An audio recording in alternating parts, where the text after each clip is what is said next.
ay kagaya po ng ginawa nating support. Sila po ay pinag-isa. So, sisindihan ni Marcelo at ni Jean ang kandilang itong nasa gitna. Sindihan. Tapos, ay nyo nang patayin ang kandila nyo kapag sindihan. Kapag sindihan, baka naman mamatay.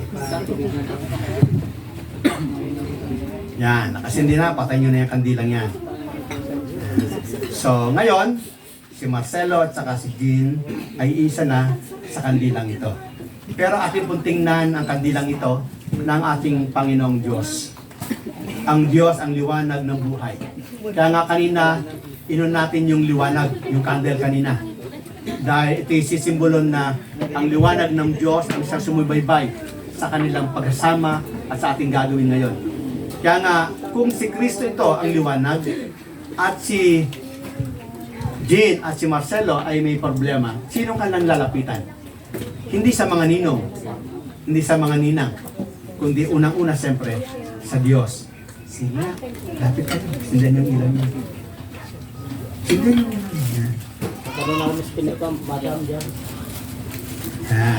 So sa gayon, ang liwanag ng Diyos, ang liwanag ni Kristo, ang patuloy na magliliwanag sa kanilang dalawa. Eh paano kung si Marcelo ay may problema? Kay Jean ba, kay Kristo ba sa lalapit? Siyempre, dahil asawa niya si Jean, kay Jean muna siya lalapit. Bigyan mo yung kanila. Huwag mo pagdamot. Yan. Kaya silang dalawa, masaya na ulit. Diba? Eh paano kung si Jean may problema naman? Siyempre, kagaya ng ginawa ni Marcelo, hindi, may, kasi nga po, may panahon na hindi po ako against sa Diyos, ano? Kundi may pagkakataon na hindi pa natin kailangan ng Diyos.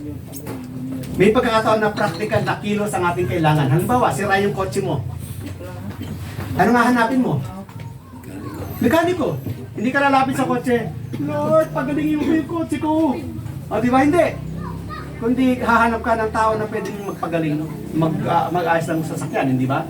So, ganun din naman. Si Jane, kung may problema, lalapit kay Marcelo. Yan.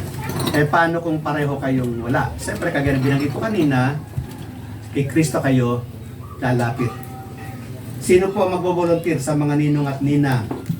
Isang ninong.